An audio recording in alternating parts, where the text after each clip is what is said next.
Hello and welcome to another episode of We Are What We Read. For the previous 8 episodes of this series, we've been focusing on novels, and this time, Shawn and I thought we would invite some short story experts and we would talk about short stories. I know that Shawn is a fan of them and has written some herself, so I know she's as excited as I am to welcome you all today. How are you doing, Shawn? Doing great. And I am very excited that we're highlighting short stories on this episode because it is a very important form. And I sometimes feel like it doesn't get as much attention, and it should. And I'm really, really excited that she thought that it should get its own episode. So I'm very pleased we're doing this. Very good. And I'm very excited by the guests we have today. So with that, we're going to go and jump right in. Our first guest this evening is Ashley-Ruth Bernier. Ashley-Ruth's stories have appeared in Ellery Queen Mystery Magazine, Black Cat Weekly, Stone's Throw, Smoking Pen Press, The Best American Mystery and Suspense 2023, and The Caribbean Writer. Originally from St. Thomas, U.S. Virgin Islands, Ashley-Ruth is a writer of contemporary Caribbean mysteries. Ashley-Ruth currently lives in Apex, North Carolina, with her husband and 4 children, where she teaches first grade and finds few things more valuable than uninterrupted writing time and the perfect cup of tea. Welcome and thanks for joining us, Ashley-Ruth. Thank you so much for having me, Chris and Shawn. It was so difficult to pick just one story for this episode. I first thought of stories that were formative influences, stories that had big influences on my own writing in terms of featuring Caribbean culture or structure and form. But it's so important for us as writers to read successful stories in our genre that are current. And so I eventually decided to go with a story that I felt was a shining example of excellent crime fiction that I read relatively recently. And especially because I feel as though my experience of this story resonates so strongly with the name of this podcast, We Are What We Read. So the story I picked is What Kind of Criminal by Latoya Jovena. It's the story of Tasha, an aspiring and talented artist, waitressing while waiting for her big break. And then March 2020 shuts everything down, especially the hospitality industry. Tasha is faced with an incredible opportunity when she gains access to the lavish home of a celebrated artist, one who she's a bit of a fangirl for. And without giving away too much of the story, she winds up in a situation that's equal parts fantastic, shocking, brilliant, and perhaps illegal. The story is told in flashbacks while Tasha sits in handcuffs in front of a detective who believes, for most of the story, that he's the smartest one in the room. Newsflash, he isn't.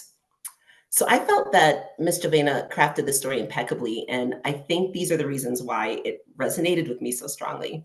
So first of all, there's zeitgeist, and that's a word that means our collective experience of like the essence of a moment. And so the flashbacks in this story take us right back to February 2020.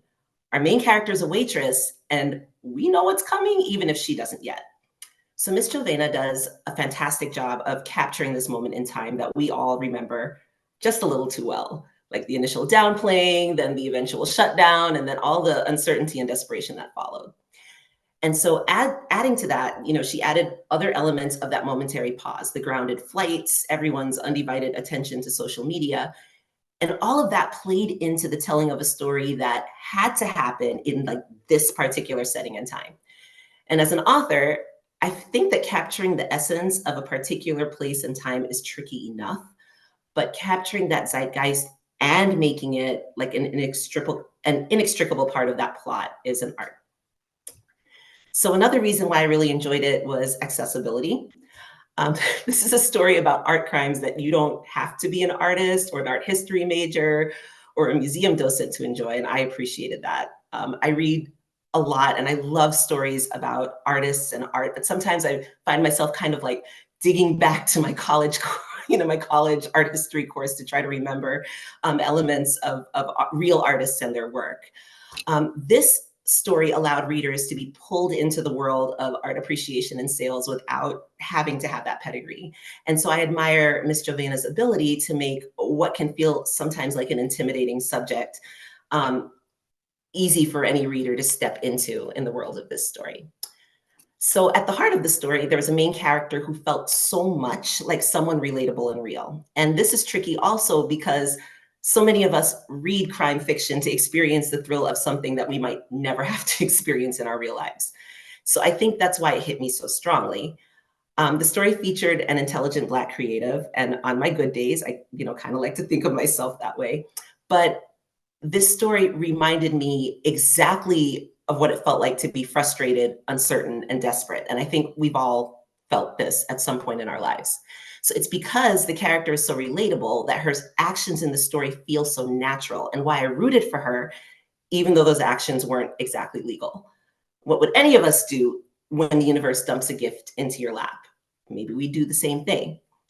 So summing up, as an author, I love to dig into successful short stories and consider what the author does well.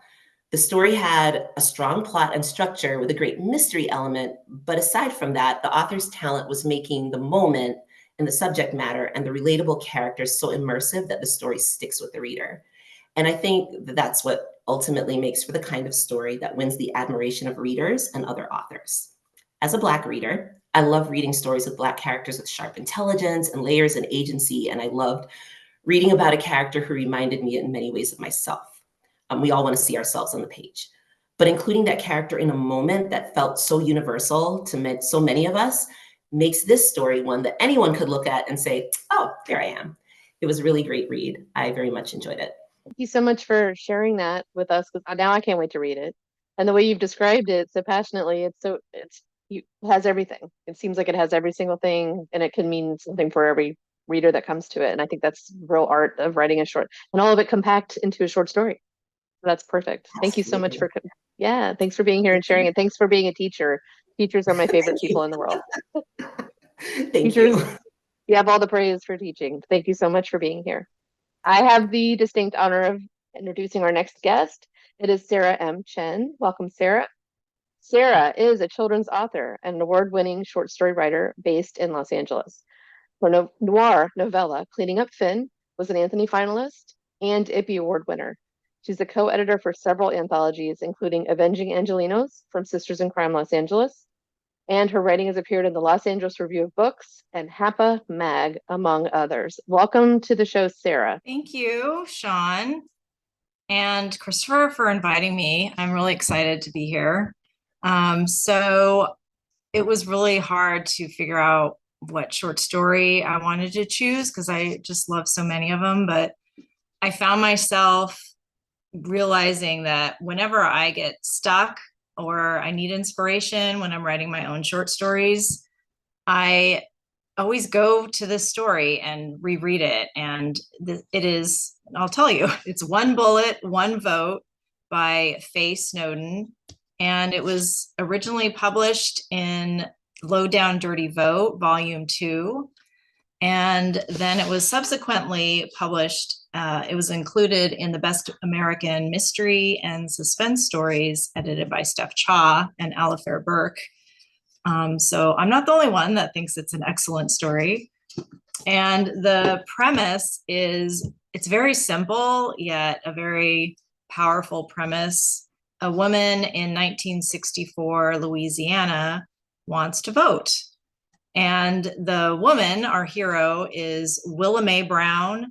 She's 85, and she was the town's midwife. And so she delivered both white and Black townsfolk's babies.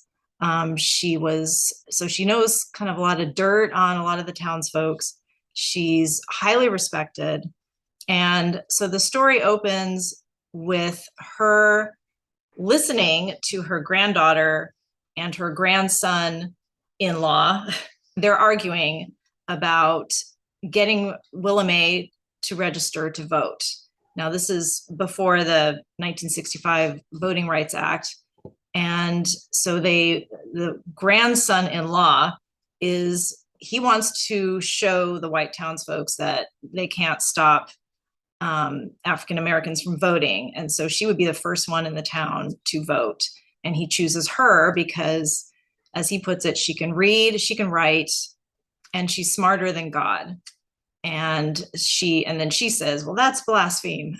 But so I'm not spoiling it, but she agrees she's going to register to vote. And so she has all these, so you right away, okay, what's at stake. because these townsfolk, the white city officials, they'll do anything they can to stop her from voting. So you can anticipate what sort of hurdles she's going to encounter. You know, you have to show your birth certificate, and she would have to take a test. And so the suspense as the story unfolds is just building and building, and the dread that just forms in your gut as you're just anticipating what can happen. I mean, the stakes couldn't be higher. And it's just an emotional gut punch of a novel. We're talking about short stories. It feels like a novel. Like it's got, you know, so much suspense and character, but it's in 5,000 words or less. I don't know the exact word count, but I think it's 5,000 words or less. There's not a wasted word. And I just always go to the story when I am feeling blocked or I want some inspiration. And so that's why I decided on, you know, pick this story. It's also an election year here in the US, so I'm not getting political or anything, but it's, you know, a great time to pick up a copy or either or both and check it out. So that's it. Thank you. Thanks so much, Sarah. And yes, let's get political. Please, everybody, get out there and vote this year. We really need to hear your voice. And I have to say that I'm a huge fan of Faye Snowden's writing, both her novels and her short stories. So I'm so glad that you brought that story to us today, Sarah. So thanks so much for joining us. Our next guest is David Dean. David Dean's short stories have appeared regularly in Early Queen Mystery Magazine, as well as a number of anthologies, including Best American Mystery Stories since 1990. His stories have been nominated for the Seamus, the Barry, the Derringer, and the Edgar Award, and have received the Early Queen Mystery Magazine Readers Award on 2 different occasions. Very honored to have you here, David. Thanks for coming. Thank you, Chris. I'm glad to be here. And Shawn, I appreciate you giving me a very difficult task to do, a lot more difficult than I thought it would be when I started out. Had a lot of writers influence me and a lot of short stories. I'm mainly a short story writer, and a lot of authors have influenced me over the years. So, especially when you reach my age, it's a lot. But I thought I would go back and look at my own stories and see where the authors who influenced me showed up and how. And so I did that. And one name kept coming up when I thought about who influenced this particular story or this one. And this author harkens back to, he lived during the late 19th century, early 20th century. So I'm reaching back. He's a British author by the name of, his pen name was Saki. His actual name was Hector Hugh Munro, H.H. Munro, as he was known. His last known words, just for history's sake, were, "Put out that bloody cigarette." And those were his last words, because shortly thereafter, a sniper's bullet killed him. He was in a bomb crater, sheltering in a bomb crater during World War I, during a battle in France. Well, Saki, or H.H. Munro, he wrote a lot of short stories in the brief time that he had on this earth. And I came across a number of them, or a collection of them, when I was a boy. I don't think I really understood them at the time, but I found myself reading them over and over and over again over many decades. So the one that I chose was called, or is called, The Penance. Now, The Penance is a very short story, like most of his. I don't think it's probably more than 4 pages. And what it deals with, as many of his stories do, are children, animals, and unexpected events happening or spiraling out of control in very staid, orderly environments. So in The Penance, 3 children, a girl and 2 boys, witness, unbeknownst to the person that becomes their target, so to speak, the demise of their cat at the hands of this person, whom they therefore dub Beast for his heinous crime. Well, when he realizes that what's happened has been witnessed, and I must say he had a reason for doing this, but I'm sure for cat lovers it would not be a good one.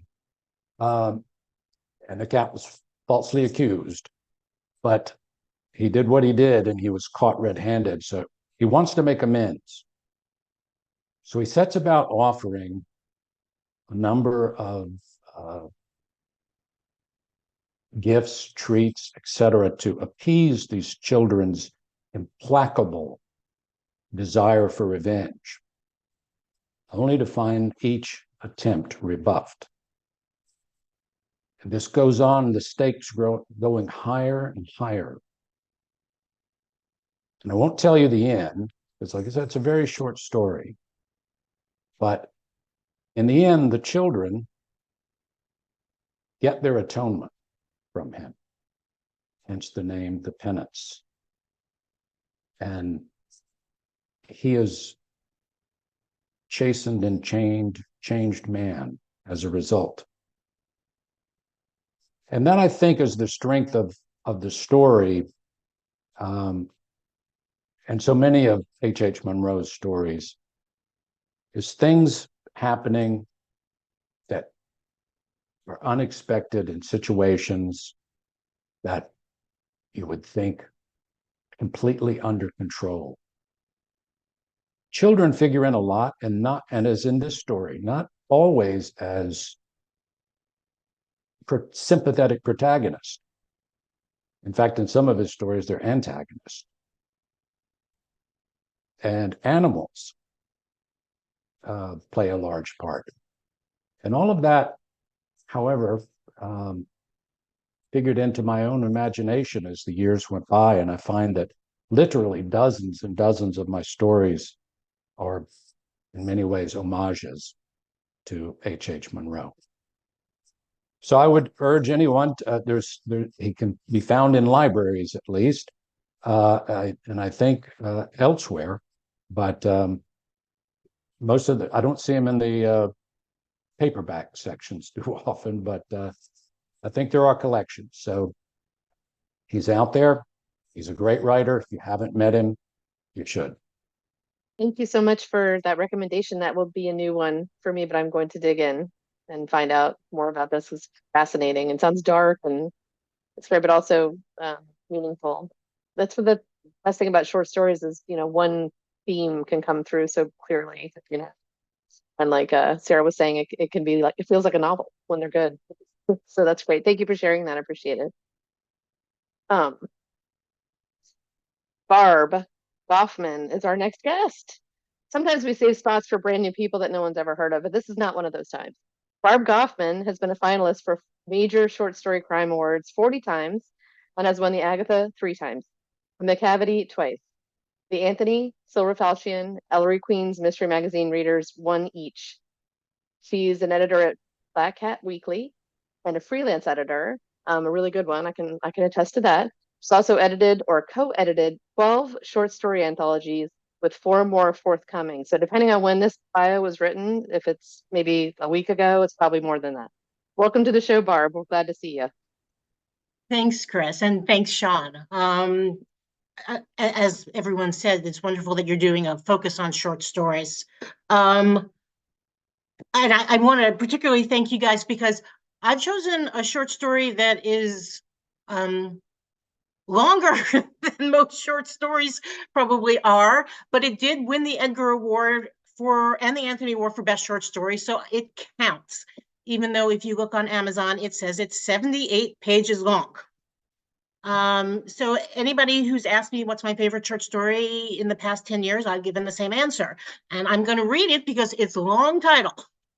The Caxton Private Lending Library and Book Depository. Although its original name was the Museum of Literary Souls, and I think Caxton was a subheading. But now, if you look for it anywhere, you're only going to find it under Caxton. But if you look on my Kindle, you'll find it under the Museum of Literary Souls. Anyway, the story is set in the English countryside in 1968. And the main character is a man who has devoted his life to reading and books. And I think anybody who's going to read this story is going to immediately fall in love with it because he is us. I mean, which one of us wouldn't want to spend our lives reading if we could? And so he's doing his thing. He's living in the countryside. He's reading. And one day, well, every day he takes a walk by the train tracks. And one day he sees a woman throw herself in front of a train. And he tries to stop her and save her, but he doesn't. And he calls the police and they search for, they stop the train and they search for the body, and there's no body and there's nothing. And the police think he's making it up. And they kind of press upon him that they don't really want to hear from him again. But they don't haul him off to jail. So, and he thinks I must be crazy.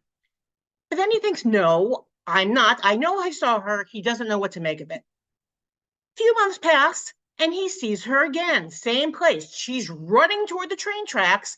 And he's like, I don't know how you're alive, but I'm going to stop you now. And he does. He stops her. And he looks at her and it's clearly Anna Karenina. And he turns around for a second and he turns back and she's gone. And he's like, okay, is she a ghost? What's going on? But then he sees movement in the bushes. So he follows her and he trails her. And he thinks that she's ended up in this building that looks completely deserted, a warehouse type building. But on the building is a little plaque that says the Caxton Private Lending Library, blah, blah, blah. So he decides to become like a little detective and he stakes it out, and it takes a while, but eventually the librarian of the library shows up and he tries to, force his way in, and the librarian clearly does not want this man to come in. And so the basic of the story is that this is a library for iconic characters who, when their creators die, they pop into existence, and they and their manuscripts and their first editions show up at the library where they and the books are cared for forever. And it's just a lovely dose of magical realism. I hope that's the right description of this. That's how I would phrase it. It's a combination of mystery and fantasy, and the details of the stories, of the story of how he goes inside and he meets the characters and he decides to try to fix some of the stories. Have you ever seen a comedy named Macbeth? Well, maybe you can. And of course, there are consequences when you try to change other people's stories. And oh, my dog is here. I love this book because it is a love letter to readers and to books. The writing is delightful. There are parts that are just made me smile and laugh, and it's witty and it's clever. And there is, of course, a happily ever after, as there should be in a book like this. And I can't recommend it enough. It just, it brings me peace and happiness. Thanks so much, Barb. And for those that don't know, I hope you all will go out and seek out John Connolly's story. But there's also another version, another story set in the Caxton Library that is available in his anthology, Night Music Nocturnes, Volume 2. That one's called Holmes on the Range, and of course is a Sherlock Holmes pastiche. So you might want to check out that story as well. Thanks so much, Barb. Our next guest, someone I've known for quite a while in the mystery community, Smita Harish Jain. Smita has nearly 20 short stories published and accepted for publication in Early Queen Mystery Magazine, Black Cat Mystery Magazine, and anthologies for the Mystery Writers of America, Sisters in Crime, Akashic Noir, and others. One of her stories was an Elderly Queen Top 10 Readers Poll selection in 2022, and another of her stories was a nominee for the International Thriller Writers Best Short Story Award in 2023. She works as a university business professor and was raised in Mumbai, India, where much of her writing is set. She is an active member of Mystery Writers of America, Sisters in Crime, Crime Writers of Color, International Thriller Writers, and the Short Mystery Fiction Society. So happy to have you here, Smita. Thank you so much, Kristopher, and thank you, Shawn and Kristopher. Congratulations on having your first short story published recently. Welcome to the club. Thanks so much. Okay, the story that I want to talk about today is The Swimmer by John Cheever. And I'll be honest, the first 2 or 3 times I read this story, it went completely over my head. But people kept telling me that it's brilliant, you have to keep reading it. So I did. And now I think I understand it. So I think the best way to do this tonight is to start with a quick summary and then take a look at why I think it's so appealing. The Swimmer tells the story of Nettie Merrill. It starts at a pool party at a wealthy suburban neighborhood in Westchester where everybody is drinking and talking about how much they're always drinking. Nettie gets bored with the conversation and decides, because it's a gorgeous sunny day, he's going to swim home 8 miles through all the swimming pools in the neighborhood from where he is to where his house is, and he's going to go hang out with his 4 daughters, and he's going to wait there for his wife to come home. The first few pools he goes through, life is good, everything's happy, he's having a good time. But about halfway through the story, both he and the reader realize something is amiss. Things aren't as light and frothy as Nettie leads you to believe at the start of the story. For example, one of the houses that he goes to has a lawn that's completely overgrown. And he thinks, oh, do these people leave for the summer? I didn't realize that. And another house has a lawn with a for sale sign in it. And he said, oh, were these guys moving? I didn't know that. I wonder when the last time was that I even talked to them. So he starts to wonder, am I forgetting things, or have I just blocked out some painful memories? But he still jumps in their pool, even though they're not there, swims across them, and goes on his intrepid exploration, as he calls it. As he gets closer to his own house, he ends up at the house of the Hallorans, who are known nudists. And out of respect for their nudism, he takes off his swim trunks before he gets in their pool and swims across it. And when he gets out, they say to him, we're so sorry to hear about all of your misfortunes and that you had to sell your house and what happened to your family. And he denies the whole thing, says nothing has happened, puts his trunks back on, and leaves. But now he's no longer feeling upbeat and energetic. He's cold and he's draggy, and all he wants is a whiskey to warm up. Finally, he's got 2 pools left. He gets to the home of the Biswangers, whom he's always considered to be of a lower social standing than he is. But even they snub him. But he still gets in their pool and swims across it. But this time he doesn't have the energy to just pop out like he has been. Last house before his house, Shirley Adams, his next door neighbor, with whom he had an affair. And she greets him with, I'm not giving you any more money. She won't even give him a drink because she says she's entertaining someone else inside the house. So he jumps in her pool, swims across it. This time he can't even push himself out. So he paddles over to the ladder and uses it to climb out. Finally, he gets home. All the lights are off. The doors are locked. No one is answering his knocks. When he looks inside the house, he sees that it's empty and it looks like it hasn't been lived in for years, and he can't figure out where everyone is. So he sits on the porch. He starts crying for the first time since he was a little kid, and he's lost and he's alone. And that's where the story ends. Okay, so with that summary, let's talk about what makes it interesting. 2 things. First, the layers. So many layers. On the surface seems to be about this happy-go-lucky guy who has everything going for him. But what's actually happening is, as he goes from pool to pool, his life is being revealed to him. So it starts full of sunshine and friends and good times, and without his even realizing it, he's lost everything and ends up alone and sad and wondering, how did I get here?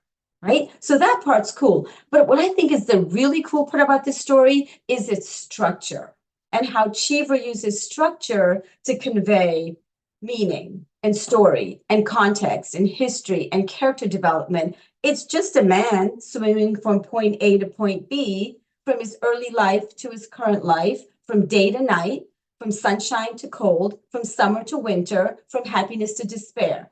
All of this is happening in the structure, and as it progresses, his friends change, his relationships change, and his memories return, but Cheever does all of this with structure.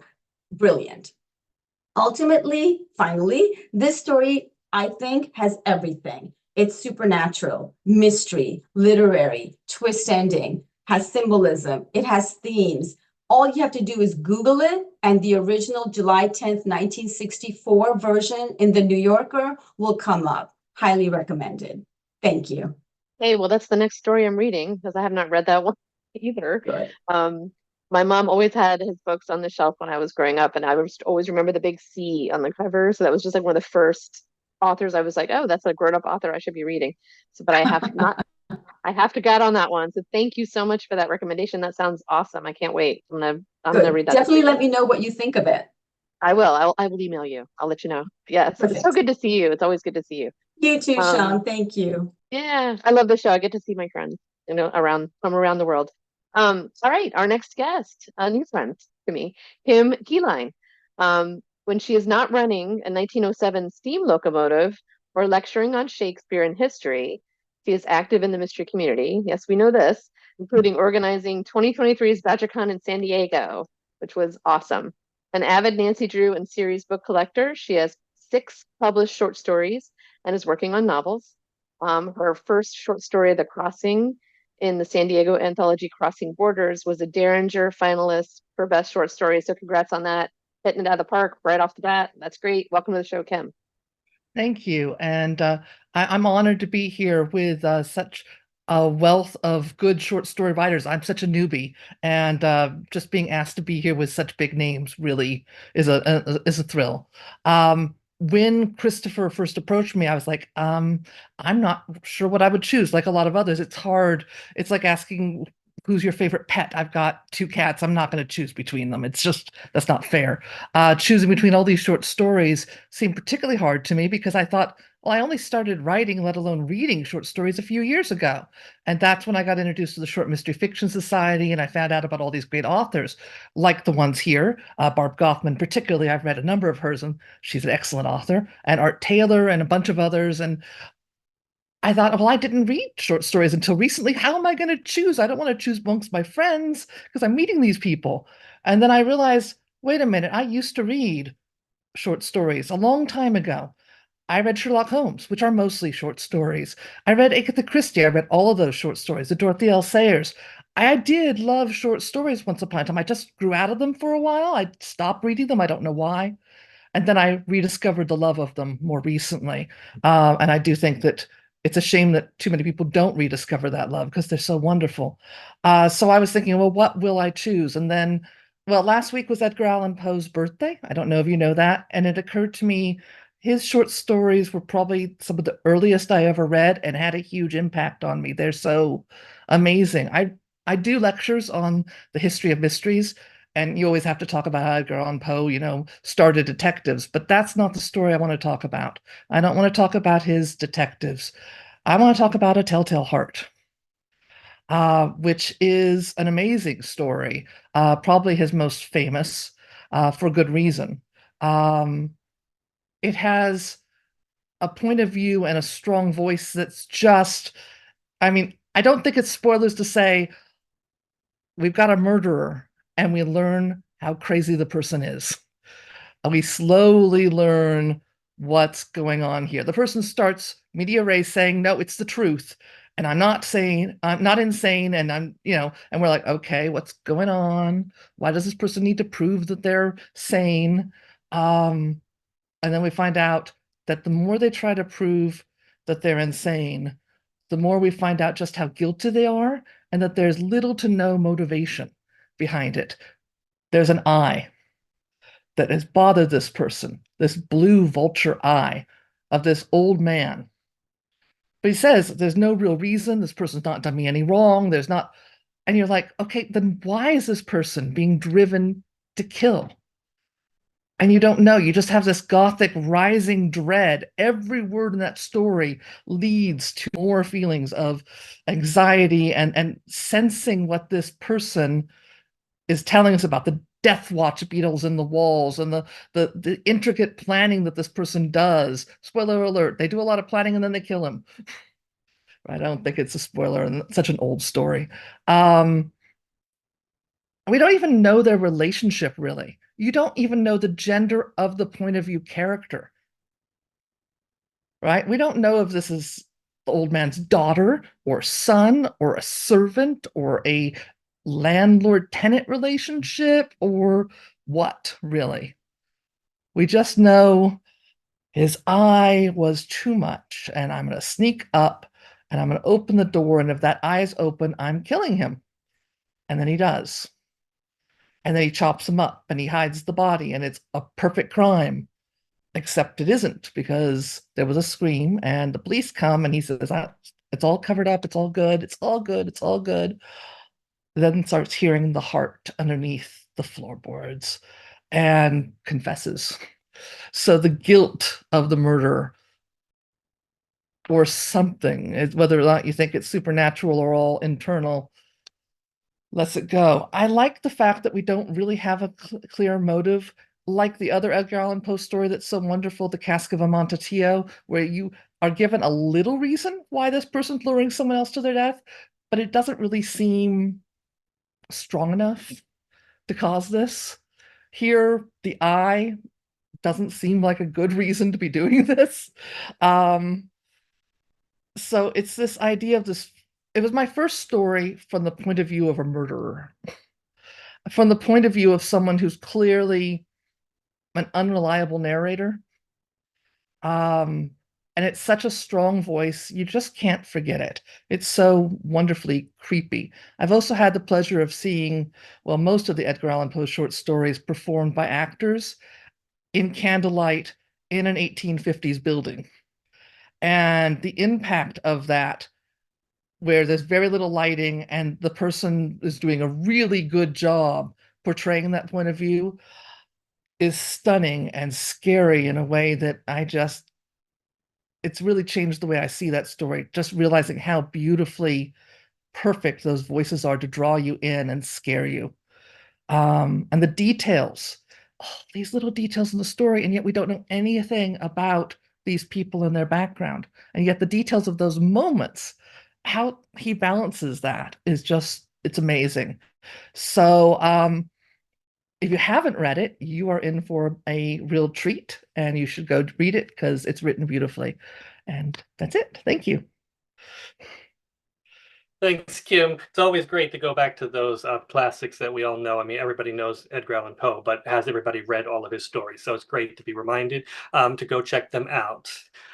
Our last guest is a friend and the man who helped edit the co-written story I did. So Josh Pachter is joining us. Since his first appearance in Ellery Queen Mystery Magazine in 1968, Josh Pachter has contributed more than 100 short stories to Ellery Queen Mystery Magazine and many other periodicals and anthologies. He's also translated more than 60 stories from Dutch to English and edited 24 anthologies. In 2020, the Short Mystery Fiction Society awarded him its Golden Derringer for lifetime achievement, proving that an old dog can learn new tricks. He has his first novel, a classic style whodunit titled Dutch Threat, just came out last fall.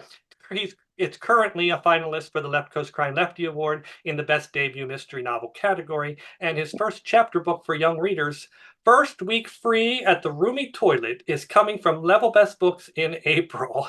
Welcome, Josh. Thank you, Kristopher and Shawn, for inviting me to come and hang out with the cool kids for a while. Both Ashley-Ruth and Sarah mentioned that they had trouble deciding which story out of many that have influenced them to select. And that's the position that I found myself in as well. I narrowed it down to two, and I just couldn't make up my mind which of them to go with. Because I love them both so much. So I decided I would talk briefly about both of them. The one that I'm going to talk about first, it was written by a name you will recognize, but might not associate with crime fiction. And that's the great Ray Bradbury, who, in my opinion at least, is one of the two absolutely finest prose stylists in the English language, the other one being James Lee Burke. Bradbury's mostly known for his science fiction and fantasy stories, but he did do both crime short stories and crime novels as well. And the story I'm going to talk about is called The Fruit at the Bottom of the Bowl.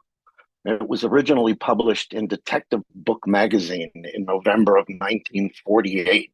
So it's a 75-year-old story. Not quite as old as the Saki story that David talked about, but not all that much younger. My friend Barb Goffman often talks about how a short story is really about one thing. And Bradbury's The Fruit at the Bottom of the Bowl is a classic example of that. The entire story is literally about one thing.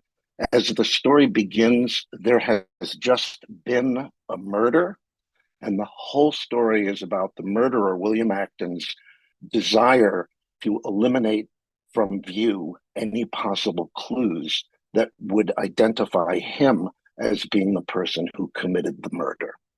Now, I also want to refer to the story that Kim just talked about, the Post story, The Telltale Heart, which she talked absolutely correctly about as a story about insanity.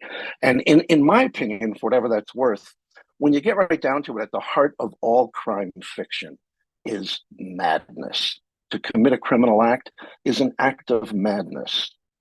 And although the Post story that Kim talked about is a story in which we gradually begin to understand that the main character, the narrator, is mad, in the Bradbury story, we actually get to watch William Acton descend into insanity. And it's the most vivid and compelling portrait of that descent that I've ever read. The story is actually fairly easy to find.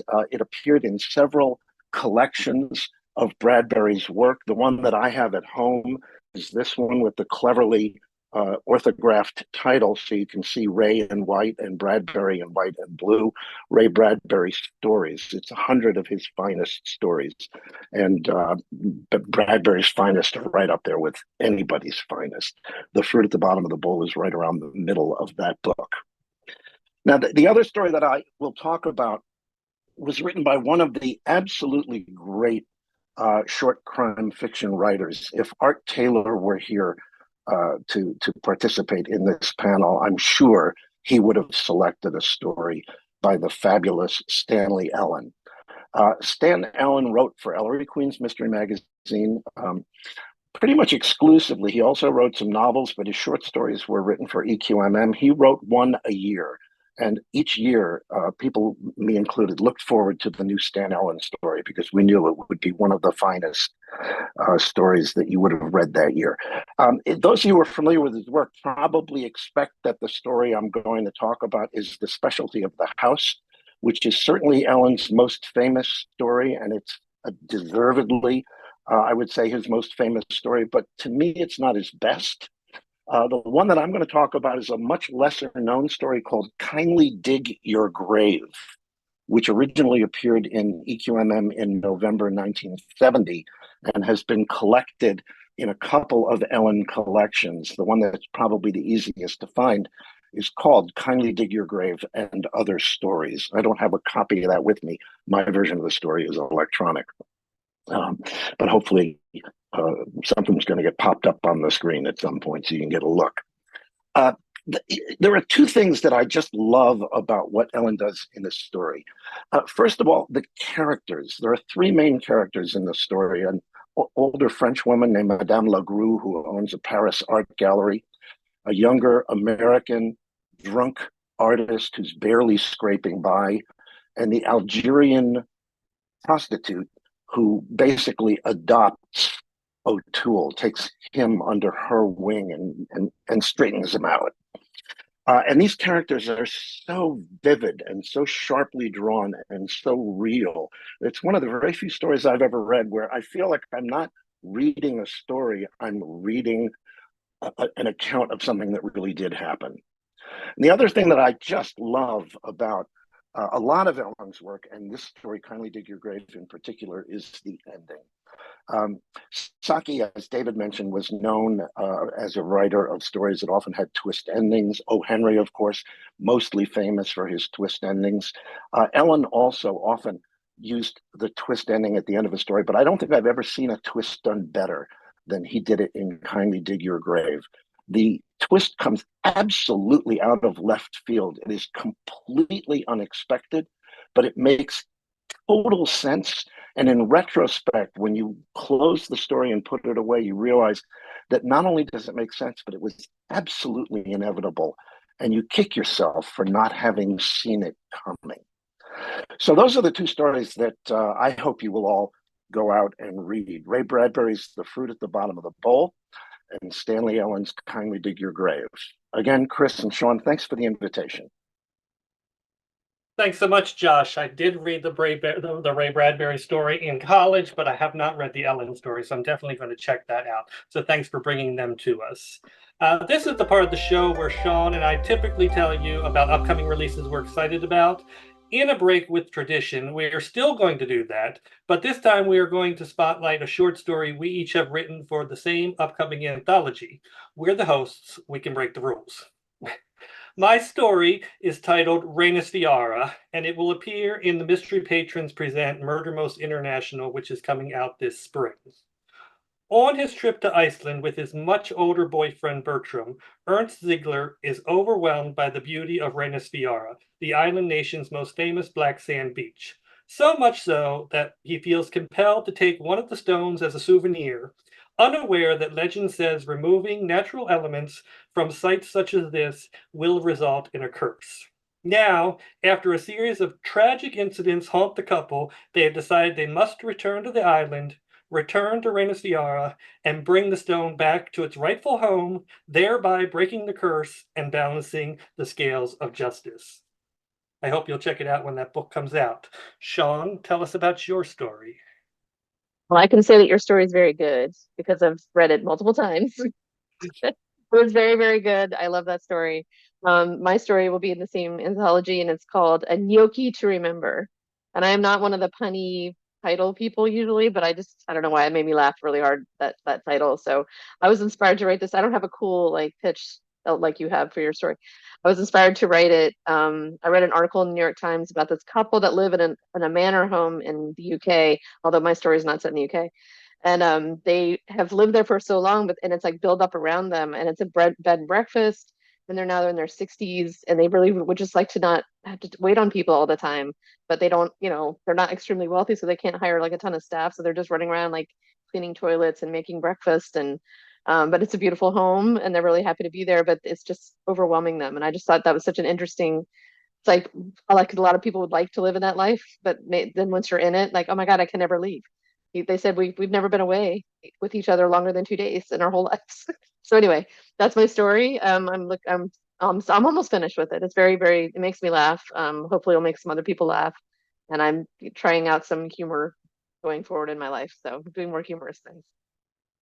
Thanks, Shawn, and thanks to all the presenters tonight, and thank you for watching We Are What We Read. I hope that you'll join us again for our episode next month, and until then, read often, read widely, and in this case, read short stories. Thanks for joining us.